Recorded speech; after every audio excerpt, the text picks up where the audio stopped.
What's up guys, Kyle here again, and today we're gonna take a look at the EVH amp that started it all. The EVH 5153 100 watt 6L6.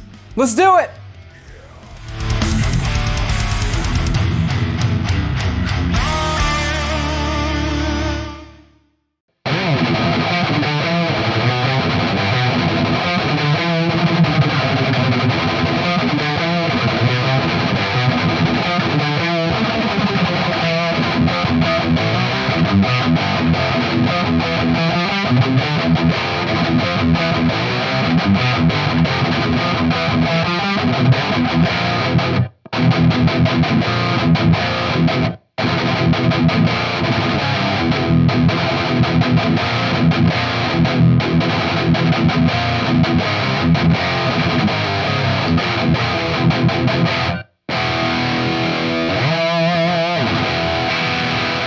Alright guys, hope you're doing great out there today. If this is your first time here at my channel, my name is Kyle, and what I do is I take awesome high gain amps, overdrives, guitar cabs, speakers, pickups, record them with a simple SF57 setup, and I give you guys the unprocessed audio on your end. So if you're into E standard thrash riffs, drop C hardcore riffs, and dudes that are inexplicably slurring their speech,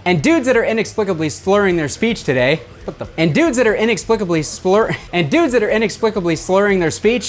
you're in the right place. Consider hitting the like button on the way out and subscribing so you don't miss anything else. Huh? Alright guys, so today we have the granddaddy of the EVH 5150 series. This is the 100 watt 6L6 5153. So back in 2005, Eddie Van Halen decided to leave PV and to take his 5150 amp and namesake elsewhere, and he ended up at Fender of all places. Why, you ask? I honestly have no idea. I really don't know the backstory behind it. I don't know why he left PV. I don't know what made him end up choosing Fender. All I know is that once they got together, this is the beast that came out the other side. So this is the first amp in the line of the 5153 series. Obviously an amp in a series that has pretty much taken over the modern metal world, and even more so. There are a lot of rock and roll and hard rock guys that love these amps, and for great reason. They really took a lot of the things that were great about the PV amps and they just kind of expanded them, or in the case of the mini or 50 watt models, they kind of took everything that was great and compacted it into a smaller, more portable package that still sounded incredible. So really, in my opinion, Fender has done a lot of things right with the 5150 over the years since this amp was first introduced. And this amp was actually my first taste of the 5153 series as well. The first one that I ever got was the 100 watt model, and honestly, when I got it, I really dug it. Now that was back before the EL34 Stealth or any of the other 50 watt models besides the original 6L6 50 watt model had even been released. This was, I wanna say, probably 2016 when I got my first EVH 5153. So with all that being said, now that I currently own every other model except this one and the regular 6L6 100 watt Stealth, I can honestly say that this one is my least favorite of the series, and they have made a lot of improvements and they have made a lot of changes in the different circuits of the 5153 models that have come since this one. Now don't get me wrong, this is still an incredible amp. I still think it sounds awesome and has a lot of excellent qualities, but overall, just the sound signature of this amp is probably my least favorite of all the 5153 series, and this one is missing a vital component of any 5150 amp, the resonance control. I did not know that when I first got this amp, and honestly, a lot of people that I know who I've talked to who have asked me about this or don't really know about this amp offhand, when I tell them that this one does not have the resonance control in it, they are completely like dumbfounded. And I understand why. The resonance control is such a big part of the 5153 sound, getting that big, full, almost woofy low end out of that resonance control on the PV amps was one of the things that made them so great. It really made them sound, a lot bigger than they would have sounded without it. So this amp not having the resonance circuit, it definitely shows. It doesn't have the same low end depth that all of the other 5153 models have, even the 50 watts, and that is probably my least favorite thing about it. But yeah, with all that being said, with my backstory that you guys probably don't care about whatsoever, out of the way. I'm gonna go ahead, I'm going to stay on the blue channel here. We're gonna put everything back to noon. I'm gonna turn the boost off, and we're gonna see what this amp is capable of on both the blue and the red channels. I'm gonna turn off the Deadwell Duality, which is the boost that I had on at the beginning of this video, and for this demo, I'm going to be using my Balaguer Typhon guitar with the Hypernova pickup in the bridge, which is a modern high output ceramic pickup, and then we will switch over to a guitar with an EMG towards the end of the video just to show you guys how this thing sounds with some active pickups in front of it. With all that being said, no boosts are on. We are at noon on all the controls on the front, including the presence and the gain I have down at 9 o'clock, and let's see how this thing sounds.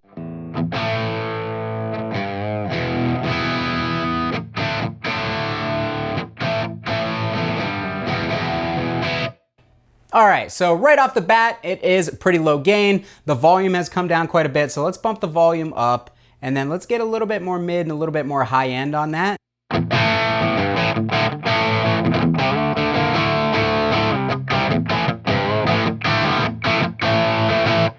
A pretty good classic rock tone. One thing about the EVH 5150 300 watt models, the presence pots definitely have a way different taper on these than they do on the 50 watts. On the 50 watts, usually the presence really starts to come on between 11 and 12 o'clock on the dial.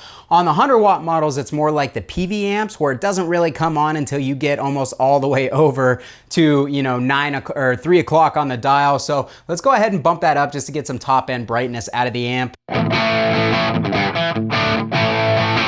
And overall, I feel like the blue channel on this amp is a little bit cloudy. It's kind of nasally in the mids and lacks a little bit of clarity. But as we are dialed right now, we've got a pretty decent little, classic rock tone, something that's lighter on the gain. So let's hear that real quick and then we'll start bumping the gain up.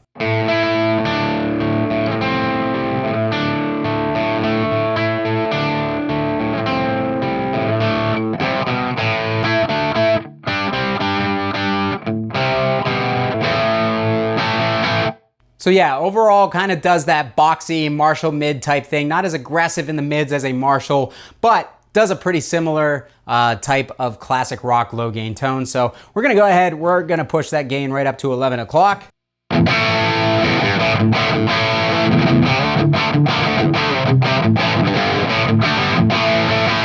And immediately we have a lot more saturation. I'm gonna go ahead, bump it one step further to noon.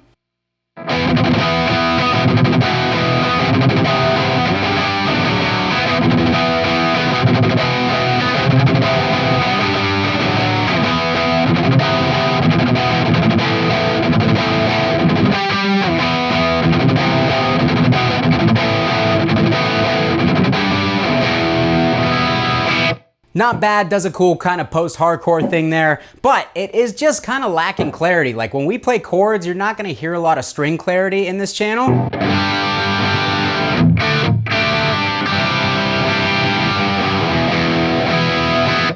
I feel like there is a, like I just said, a cloudiness and kind of a boxiness to the low mids that really overall kind of takes some of the aggressiveness from the blue channel and it takes some of the clarity out of it. So keep that in mind moving forward. I'm gonna go ahead and bump that low end up a little bit and let's get that gain really pushed up to about 2 o'clock. This is where the blue channel starts to saturate a good bit.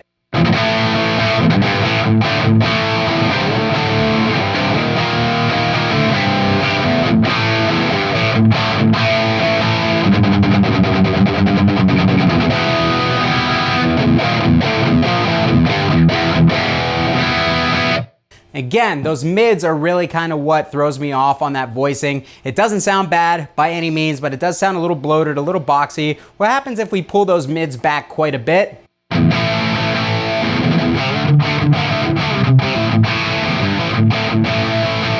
A little bit more the classic 5150 voicing where it's got kind of a low mid emphasis. Let's push that presence up to get a little bit more brightness out of the channel.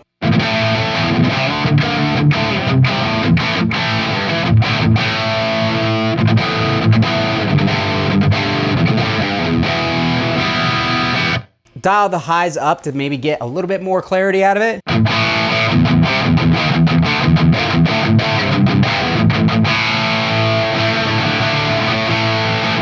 So actually dialing it in like this, you get quite a bit more clarity and you lose some of the boxiness. Obviously you don't have as much mids overall on the blue channel, but it does kind of clear up some of those cloudy frequencies and gives it a little bit more of a modern voicing. Let's go ahead and push that gain all the way up because this channel really is not super saturated in nature.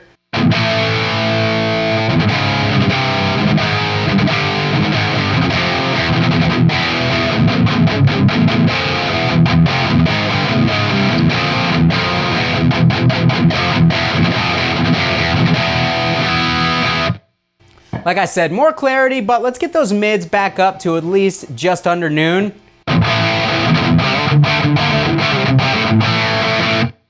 Okay, so we now have some more cutting frequencies back. We are able to probably sit in a mix a little bit better like this and not be so stringy on the high end. I'm gonna pull the highs back just a tad.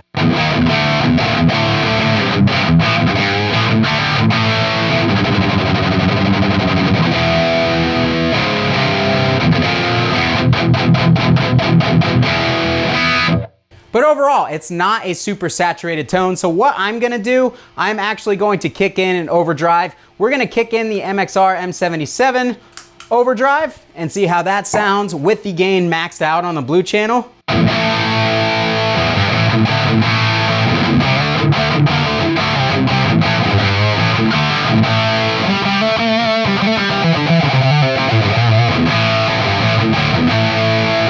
All right, so we've got a lot of gain. Let's go ahead and back it off just a tad on the amp.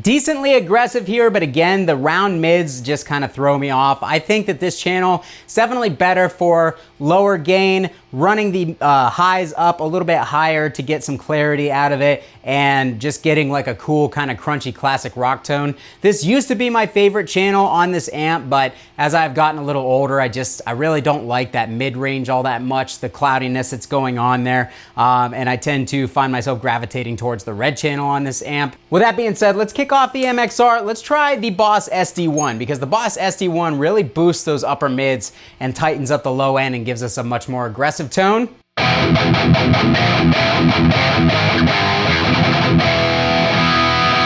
So there we have way more of an aggressive tone. It kind of takes out some of those boxy lower mids. I'm gonna dial the highs back. I'm gonna dial the lows up a little bit. We're gonna crank that gain again.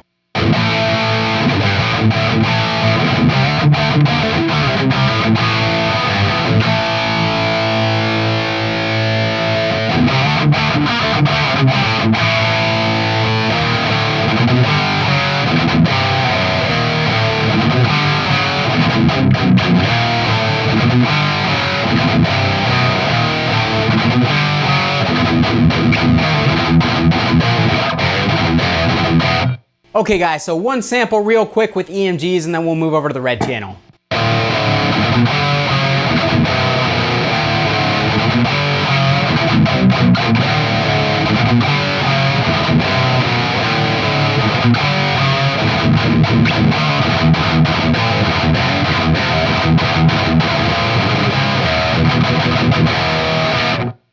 I really don't think that this amp reacts well to hotter boosts. It kind of, you can hear an overdrive. I'm not sure why it does that. It almost just seems like the front end of the amp is not built to handle higher power overdrives. Overdrives is what I was about to say. Higher power overdrives, it seems like it kind of overloads it. It pushes it a little too hard and things start to fall apart. That's my personal opinion, but when you stack an overdrive with active pickups in the front of this thing, just doesn't sound that good in my opinion. So let's move over to the red channel.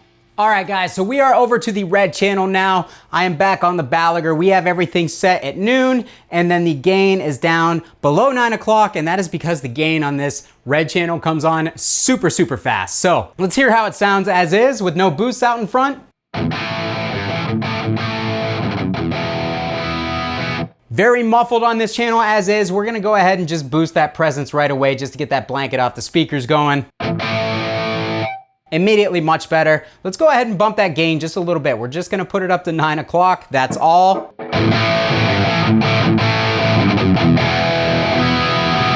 So as you can hear, immediately we're getting some pretty saturated tones as is. Overall though, once you boost that presence, this channel sounds a lot more balanced. Obviously, there's a lot more gain and a lot more compression. It's not gonna be as open as the blue channel, but guess what is not here? That midsection cloudiness that I couldn't stop talking about on the previous channel. This one sounds a little bit more clear and a little bit more balanced to my ears. Let's go ahead and push that gain up to about 10 o'clock on the dial.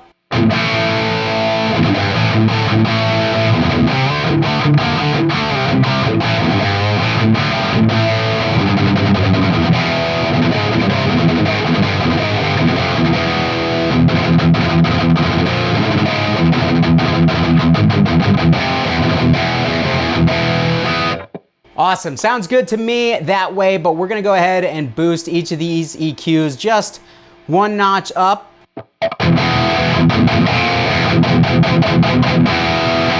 All right, and there is the tone that we know and love from the 5150. That sounds great to my ears. I'm gonna go ahead and push that gain up to 11 o'clock.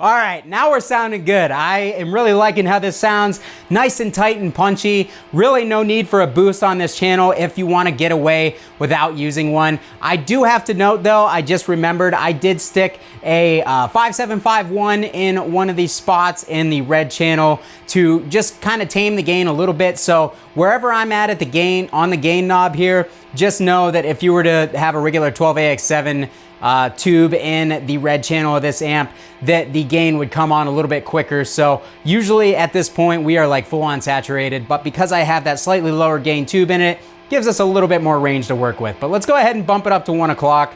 We can hear the noise coming through the speakers is obnoxious at this point, which means we're gonna have a whole lot of saturation. So let's hear how this sounds.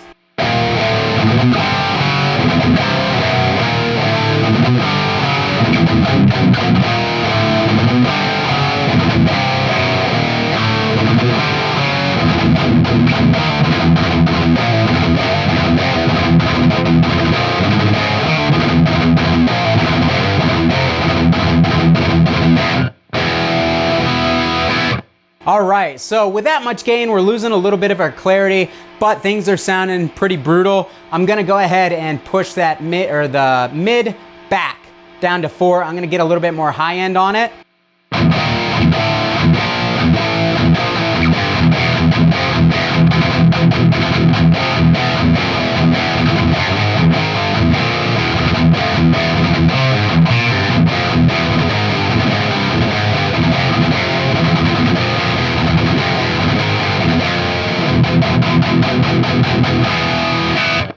There is a reason that this amp is kind of one of the standards for hard rock and metal tones these days, because it sounds freaking phenomenal. I'm going to dial the high back a little bit, dial the mid back up just a tad. We're gonna bring that gain back down to around 11 o'clock, and let's kick that Boss SD1 back in.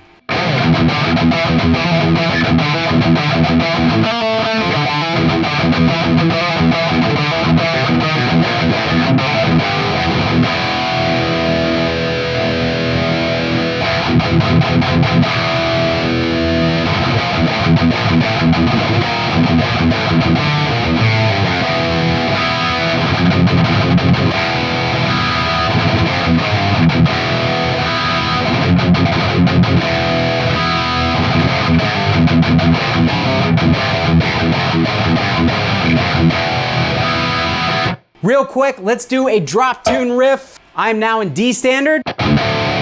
We're gonna take it down to C though. All right, we're gonna go over to the Deadwell duality, and here's a riff in drop C.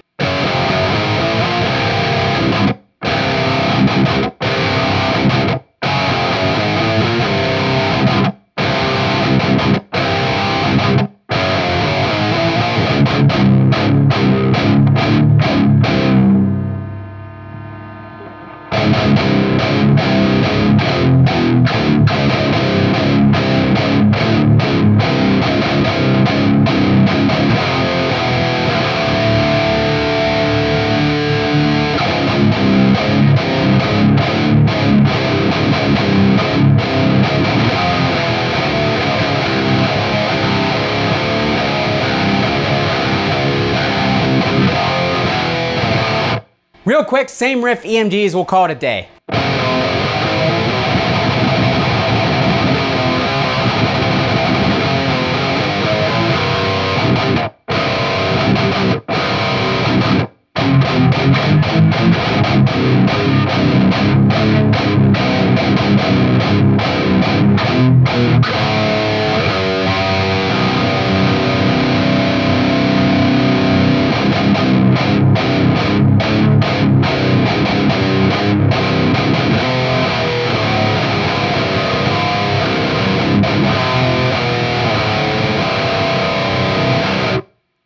Alright guys, that's gonna do it for me today on the EVH 5153 100 watt 6L6 amplifier. Oh God. What did you guys think about this amp? Let me know down in the comments. How did it sound through your speakers after going through my microphone? If you own this amp or if you've played it extensively, also let me know your experiences with it down in the comments of this video, and I'll meet you guys down there to chat about it. Always curious to see what you guys think. If you liked what I did here, consider hitting the like button and subscribing on the way out. And if you want to support my channel and what it is that I do here, down in the description of this video are all my affiliate and support links, including my Sweetwater affiliate link. Click that link, get yourself something nice from the fine folks at Sweetwater. I get a little kickback, it costs you nothing extra. It greatly helps my channel move forward. Or you could consider adding your name to this list of extremely fine people by joining my Patreon community and supporting the channel that way. I'll love you forever, whether you want me to or not. And finally, consider joining my Facebook group down below in the description of this video, where we chat about gear all day long. It's a really cool place to hang out. And if you don't like it, money back guarantee. Thanks so much for watching, guys. Kyle here again. We'll see you next time.